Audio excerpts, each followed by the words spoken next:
We came on the job back in 1989. Our first command was the 3-2. When we got promoted to the 2-5, we went to anti-crime in the 2-5. Well, we were parked in Lexington, and it will be the 116, Park Avenue. Park Avenue. And 116. We were looking at cashier. There was numerous robberies going on, so we were just staking out, making sure that if something was to happen, we will be there. There was a car parked. Noticed that there was liquid coming out from the bottom of the engine, sort of, towards the middle of the car, I thought at the beginning it was water, but then when we came back out, because we were going to notify the lady just to let her know, there's something going on with the car. At that point, we noticed it was gas. She was parked at a stoplight. She was stopped at a stoplight. And as we approached the vehicle to tell her to pull over to the side, the car engulfed in flames from underneath. So it wasn't even like from the engine block, it was actually from underneath the vehicle. The fire and the smoke billowed out from the sides where the doors were. At that point, she was hysterical. She was panicking, understandably so. And she wasn't listening to our commands, like to open the door and stuff like that. I broke the driver's side window where she was at with my radio. I was able to get her out with a good Samaritan who helped me out of the car, helped get her out of the car. Broke the window, was able to get the door open, but she had a seatbelt on. And with the smoke and your adrenaline rushing, he helped me get her out because she was, like I said, she had panicked. At that point, Charlie was working on getting out the children, the infants. So it was just something that stood in your mind.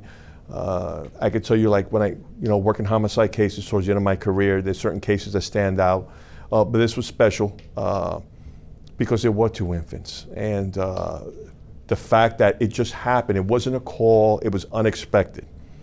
And we were just lucky or fortunate to be there at that moment.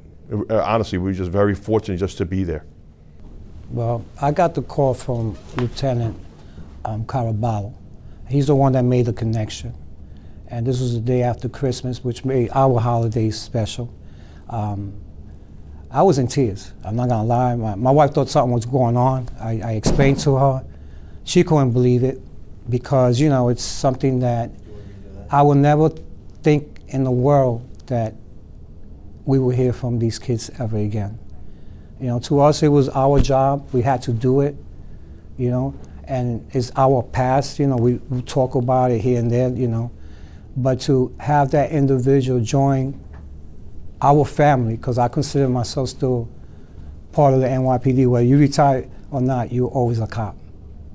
And to understand that they are productive individuals, that her brother is serving our army, been there for 9 years, and she became a cop. It's just a beautiful event, a beautiful story. You were just doing your job. We didn't think of it as nothing more than what we were supposed to do. When he's told me, Detective Suey, hey, the reason she became a cop is because of what you guys did. It was the cherry on the cake of my career, the cherry right on top, that I know if I die tomorrow, I impacted.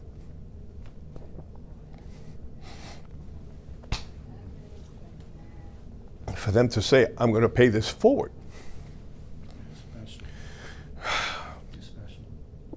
It's a different feeling. I'm not working, so I think it takes a more personal feeling towards it because I've been retired 10 years. So to come back from the past, something that you did that you never look for acknowledgement for. You were just doing your job, and to say, hey, what you did, my family remembered, and this is why I'm here, so I can pay it forward, and hopefully one day I can have the kind of impact that you had on my life. You take that to your grave because you say, this is why you become a cop. You always dream of as a kid of always helping people. That's why you become a cop. Just to know the fact that she joined our family, I feel like I gained a daughter. Now I worry about my cousins. They part of the NYPD, and also I have another person I gonna worry about, and she could call me anytime. I know things have changed, but I'm pretty sure that we'll guide her. And if she needs any assistance with decision making and whatnot, she got 2 people she could count on. When I was 2 years old, two police officers saved my life, my brother's, and my mother. What happened? My mother was driving one day, and me and my brother were in the back seats when two police officers noticed that a car was just leaking gas, and they stopped my mom, pulled her over. It became into smoke, and they saved us before it got worse.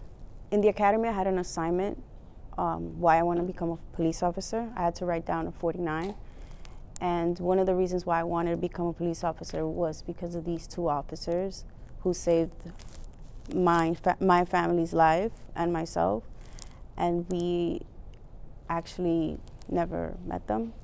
Knowing what they did for me and my family, it's something that you remember here and there.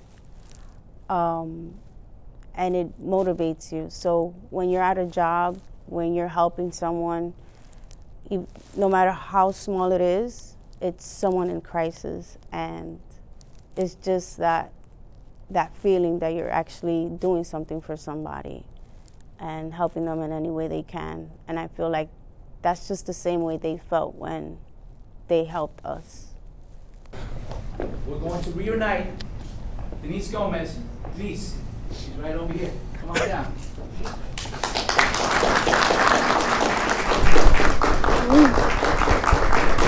Nice to meet you. Dios te bendiga.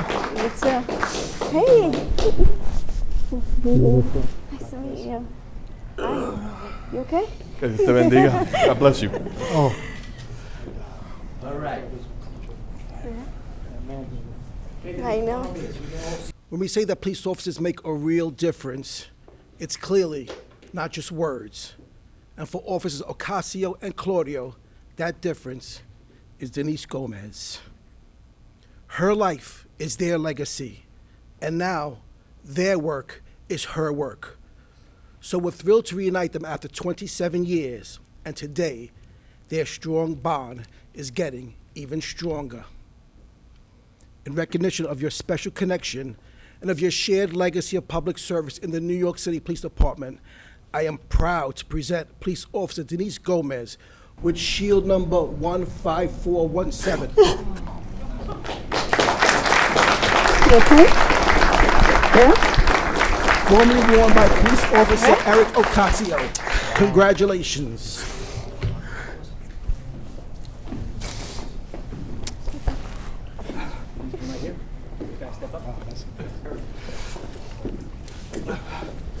Thank you. Thank you, sir. You too.